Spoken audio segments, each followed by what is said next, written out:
Bueno, el proyecto nació hace más de 10 años en un taller de guión con Irene Kowitz, una profesora mía de la UBA. Yo soy egresada de Diseño, Imagen y Sonido de la FADU, UBA, aguante la universidad pública. Empezó en un taller de Irene. Yo soy fanática de los talleres de escritura, me parece que está buenísimo escribir con gente, en equipo, el intercambio. Como que bueno, en el intercambio nacen las mejores ideas. Así que empezó ahí, después lo empecé a desarrollar en talleres en Cuba, en la Escuela de Cuba, estuve en Biarritz, también en Colombia, ahí me encontré con los chicos de Pelícano Cine, presentamos al Inca en Audiencia Media, un subsidio, que filmamos la peli, también con ayuda de Uruguay, Chile y Francia, por premios que hemos tenido en los laboratorios. Y en 17 jornadas filmamos la película, que es muy poco tiempo para una ficción. Y bueno, después todo el proceso de montaje, postproducción de sonido, que la hicimos en Uruguay, la postproducción de color en Chile. Y la terminamos, bueno, hace muy poquito, estrenamos, el estreno mundial fue en Molodist, un festival en Ucrania. Luego tuvimos el estreno nacional acá en Mar del Plata, que ganamos una mención especial. Estuvimos también en el Festival Rizoma de Madrid y en el Festival Iberoamericano de Trieste. Así que bueno, la peli ya viene como con un recorrido.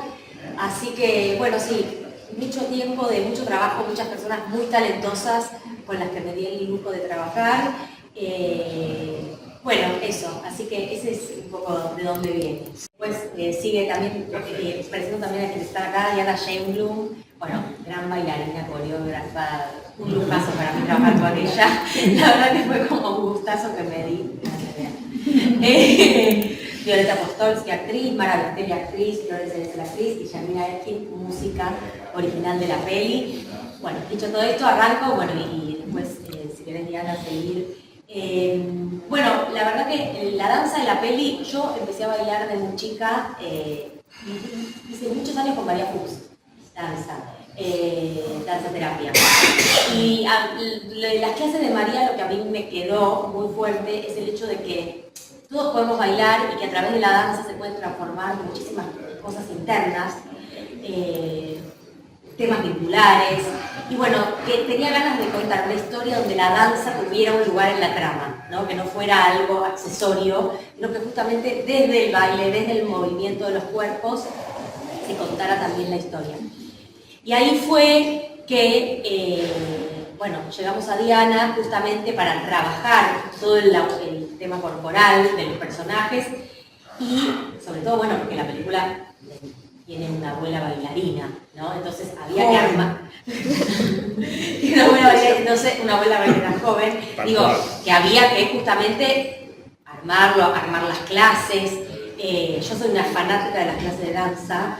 Me parece que todos deberíamos ir a clases de danza, es espectacular. Hay un nivel de bailarines en Argentina, realmente, hay un nivel de la danza en Argentina que realmente hay que aprovecharlo. Realmente tenemos unos bailarines increíbles. Bueno, entonces había que armarlo y había que también estar a la altura. Así que bueno, ahí llegó Diana y empezamos a armar todo este mundo que te la dejo. Bueno, imagínense para el mundo de la danza que haya una película que protagonice una bailarina, la vida de una bailarina, es un montón, es hermoso y eso se agradecemos muchísimo desde nuestra comunidad. Bueno, el trabajo fue muy en relación a una bailarina que se suponía que su formación tenía unos años, ¿no? Como una mujer de cuando fue joven, no digamos, pero bueno, 70, 80, ¿no? Que se formó en la época la cual vos nombrás a Iris y se formó en esa época, digamos, o sea, seguramente ahí sobrevuela Iris entre nosotras, pensando en una bailarina de los 70, 80, ¿no? Así que sin lugar a duda, y no solamente Iris, sino toda una época y una forma de bailar, la danza moderna, como se decía en esa época todavía, hoy se dice danza contemporánea. Así que sí, hemos tomado elementos de esas danzas. Bueno, buenos días. Mi nombre es Susana y quería saber a las actrices, a las protagonistas, cómo fue ese trabajo en estas 3 generaciones y dentro de los vínculos. Cómo lo fueron trabajando, cómo lo fueron elaborando. Bueno, ese fue un trabajo que se hizo en conjunto, ¿no? Tanto con Sí. como con Diana. Cuando Diana se suma al equipo,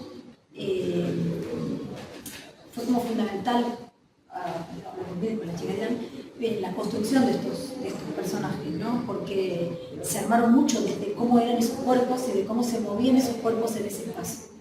Y de cómo cada uno tenía un ritmo diferente, un tipo de movimiento y de ritmo que esta abuela le quiere imponer a la hija, a la nieta de alguna manera, y como la hija cuando llega con un movimiento diferente y con un movimiento mucho más orgánico, trastoca esa manera trastoca la comunicación y trastoca esa manera en la que estos cuerpos están vinculándose con ese espacio, ¿no? Hablábamos mucho de la casa también, de esa casa como un personaje más en ese sentido, que las contenía y que también las encerraba.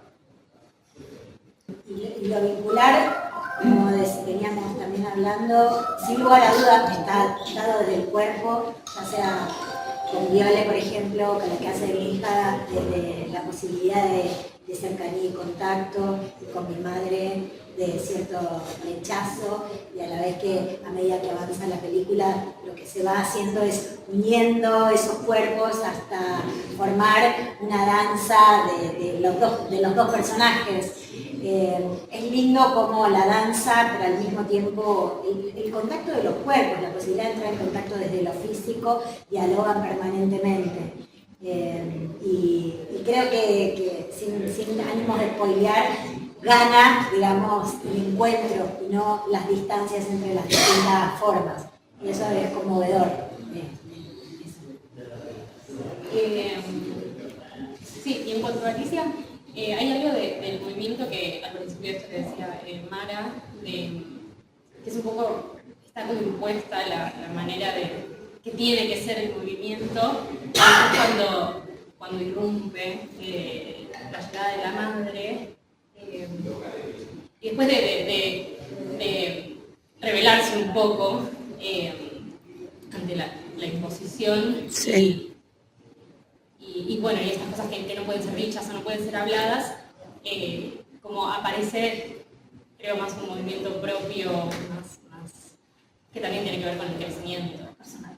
Yo trabajé 10 años como asistente de dirección en la industria y eso me dio, bueno, además de muchas horas de vuelo, conocer a mucha gente de la industria y eso me permitió también, bueno, junto a Esteban Lucasfioli y a Raquel Rodríguez, los productores, bueno, poder conocer un montón de gente y poder convocarla para una película así, ¿no?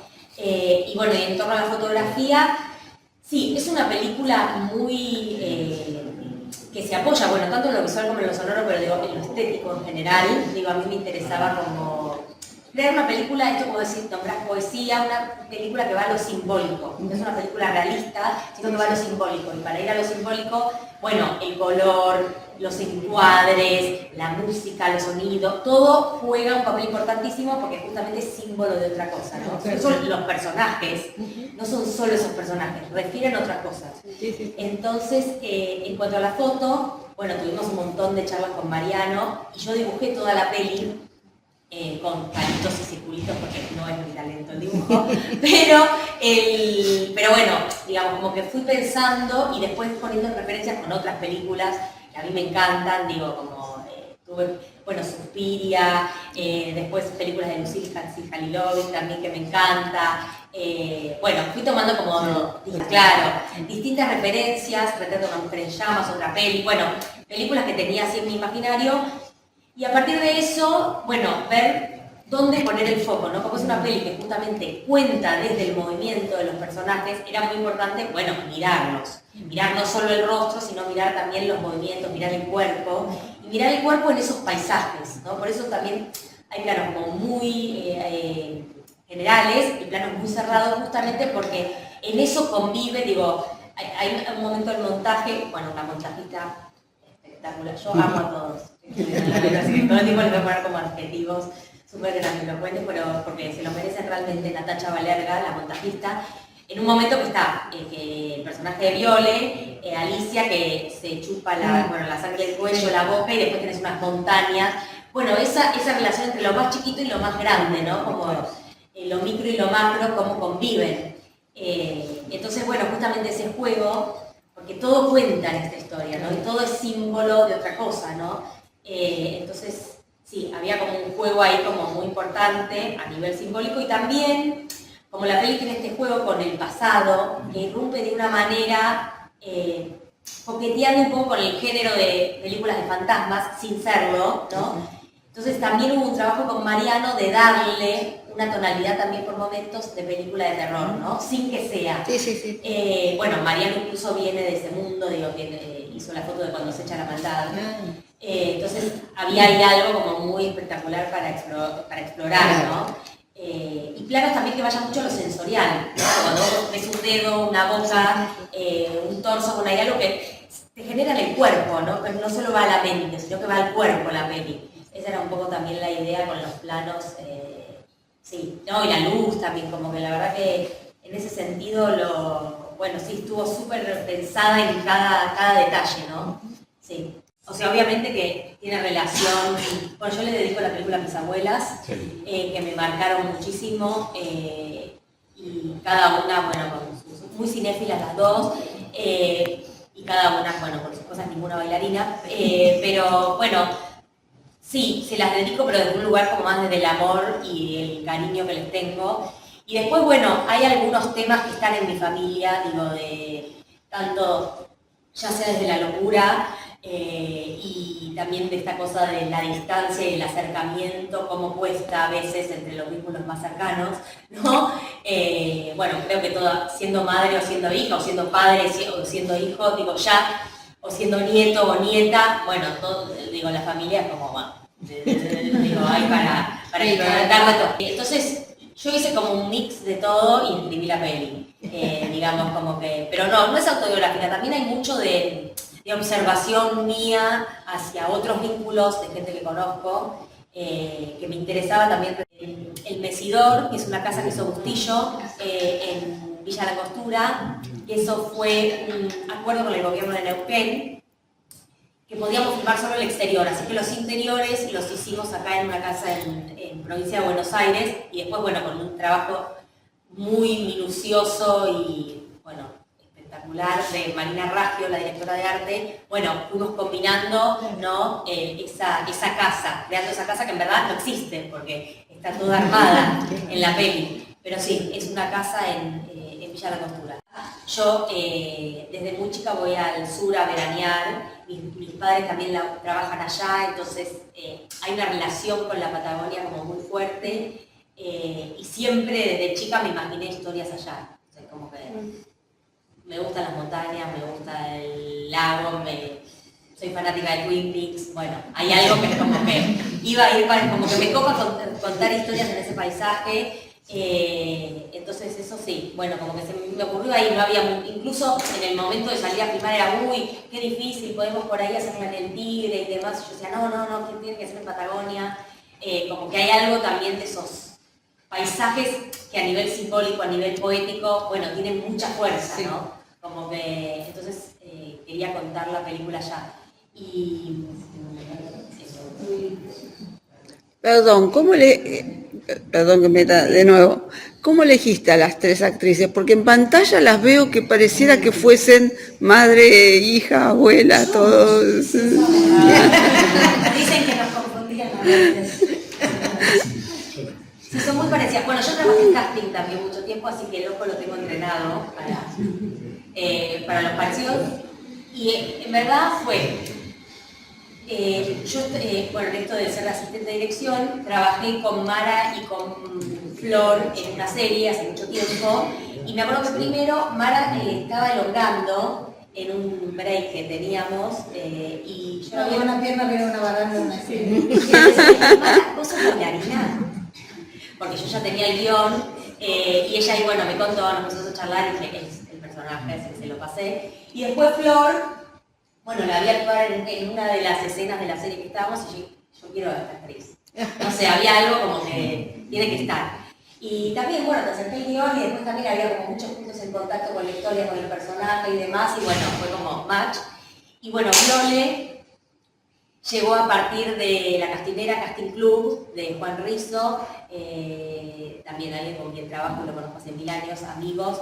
Y bueno, hicimos casting para Alicia y yo les pedí a las chicas que trajeran un libro, una de las cosas que les pedía que trajeran un libro, y me acuerdo que Viole trajo un libro de Virginia Woolf. Entonces ya ahí ya queda, bueno, ya está en el mood de la película. Como que, sí, fue como, viste, como que la sentí. Sí. Como que ahí hubo, Sí. como que en ese sentido el casting para mí fue muy intuitivo, como de un lugar de, bueno, también son personas con las que vas a trabajar mucho. Entonces como que... Porque en pantalla se ven, Sí, pero parece. muy familia. Muy familiar. Trabajamos mucho en la previa. Con Marlene tuvimos la decisión de no catalogar, digamos, cuál es sus dificultades o su neurodivergencia, pero aún así tomamos una como para poder observar a la hora de componer. Entonces, hablamos con personas con autismo, con cuidadoras. Yo vi, creo que la cantidad de documentales y ficciones que vi con algunos de los personajes, con todo, durante no sé cuánto tiempo, casi estaba al borde de la obsesión, incluso para ver lo que no me gustaba también. Una cosa que no es menor, que yo sentía que la mayoría de películas que tenían un personaje así eran de la industria, porque me daba cuenta el dinero que hay que tener, porque siempre tenés un coach que te mira cómo hacer, o sea, cuando uno lo hace con seriedad, se necesita de tener gente alrededor para hacerla bien. En este caso fue de mucho amor y trabajo personal de ambas, de tomarlo muy en serio, y entre las dos lo fuimos construyendo para que también fuera particular, pero a la vez con cierto corrimiento, que uno identificara que había algo que quizás era distinto y resaltar mucho la capacidad de un amor a veces como muy por delante, sin barreras que tienen también, pero no para ponerlos en un lugar de es bueno, los personajes así son buenos, sino tener toda la gama de posibilidades. Nos centramos muy en lo monofocal, como estar observando mucho algo y no. Esto me acuerdo, ¿te acuerdas cuando tuvimos la charla con una chica que tiene autismo? Hicimos un trabajo realmente largo y serio para llegar ahí. Sí, bueno, y agregando a esto bueno, de vuelta de la pregunta de lo autobiográfico que me preguntaban, al final te vas dando cuenta. Sí. Bueno, yo soy una persona muy cercana que toda mi vida, bueno, sí, tuvo algo, alguien de mi familia que como que tiene algo, pero nunca se supo qué, ¿no? Como que, no, mejor no diagnosticarlo y demás, porque hubo una época, hoy en día se diagnostica un montón, incluso los chicos todo el tiempo, y en una época, en los 80, digo, si bien la peli es atemporal, bien, no tiene el Walkman, ¿no? Como que va pescando, en esa época no se diagnosticaba en general. Pero se medicaba. Se medicaba un montón, pero no se diagnosticaba muchas veces. O te decían, bueno, está loco, ya está, ¿viste? No había como... Y a mí me interesaba justamente mostrar ese lugar donde el no diagnóstico, del no saber, que muchas veces es mucho más angustiante que el saber. Entonces, desde ese lugar poder construir una neurodivergencia que no supiera dónde ubicarla, basado un poco en lo que a mí me había pasado, ¿no? Como en esa sensación. Y después, por otro lado, como la peli, esto que decía, es una película simbólica y trabaja con arquetipos de personajes, no con personajes reales, bueno, era también tocar ese arquetipo, ¿no? Desde referencias de Jung, el tarot y demás, que pudieran, bueno, después irradiar hacia muchas direcciones, ¿no? Entonces uno ve la película y el personaje de Bárbara te puede irradiar hacia un montón de lugares, y eso es lo interesante también, ¿no? Como el lugar de, porque ella es como la otra, la que llega, ¿no? La que viene a irrumpir, la que viene a romper ese micromundo. Entonces, bueno, era también tratarlo desde ese lugar, ¿no? Y bueno, y con Flor fue espectacular, digo, porque laburamos un montón, charlas larguísimas, fuimos a entrevistas, miramos películas, digo, empezamos también a escarbar en cada uno, ¿no? En su propia salud mental también, ¿no? Que es un tema que aparte hoy en día está como súper... y bueno, fuimos como, bueno, meterse desde ese lugar, ¿no? Obviamente, como que... Igual me acuerdo de una charla que tuve con una psiquiatra cuando le di de leer el guión y charlamos de los personajes y todo eso y me dice, bueno, igual están todos locos en esta película, como para que te quedes tranquila, como, ella me hizo como su posibilidad, como su mirada, ¿no? Pero sí, bueno, también está bueno cuando uno escribe, yo creo, bueno, un poco correrse, ¿no? De los diagnósticos y títulos para poder crear, así que, bueno. A través de la música, el piano es un elemento que está muy presente, que tiene que ver con, o sea, está vinculado con ese pasado también, entonces el piano está, siempre que aparece el piano, está afectado, o sea, trabajamos mucho con la reverberación, digamos, como efecto, que tiene también esto de lo fantasmal, lo fantasmático, que un poco vuelve a esos fantasmas del pasado. Y entonces cada vez que aparece el piano del pasado, digamos, tiene esa sonoridad que un poco lleva hacia ese lugar. Y después por momentos aparece también un piano en el presente cuando tocan efectivamente. Y un poco otros sonidos que son, o sea, respiraciones o voces femeninas, que bueno, es mi voz, que aparece un poco también, o sea, tímbricamente está el piano, las voces, las respiraciones y los sintetizadores, que empiezan a aparecer también como, bueno, estos tres tiempos, estas tres mujeres, como este linaje, esta interconexión, aparecen estos sonidos que un poco van mutando a través de la película y a través de los distintos momentos en los que aparece la música y cómo aparece, y digo, hay como algo también bastante mágico, por ejemplo, cuando el personaje de Mara está en el bosque y todo lo que el bosque le trae, y entonces digamos, los sonidos y la música también vienen un poco a eso, como a traer ese otro mundo como más de la fantasía, del deseo, de lo fantástico, de como de otros mundos posibles también, como fuera de ese encierro. Digo, cuando aparece la danza y la música es como, bueno, una especie de expansión, como eso en términos como estéticos, artísticos y sensibles, ¿no? Como algo de la sensibilidad de ellas que se pone en juego ahí. Y sí, el momento en el que aparece con esta música ya es como un poco también un guiño a los 80, ella está con el Walkman y aparece ya como un tema más pop, ochentoso, con sintetizadores, como ya, ahí decíamos, bueno, esto del piano acá ya se fue, es como algo de hacia adelante, ¿no? Como ella en su propio lenguaje también, encontrando un lenguaje propio por fuera de esta madre, de esta abuela, y pudiendo gozar en ese sentido. Tiene como muchos puntos de enganche la peli, y eso está bueno, ¿no? Como que hay algo ahí que bueno, interpela. Ya ahora la película, bueno, ya no me pertenece, por suerte. Puedo volver a dormir un poco mejor. Gracias. Bueno, muchas gracias. A ustedes. Bueno, y en Instagram es trestiempos.film. Digo, para que se estrene el 11 de diciembre en Capodelfia, bueno, para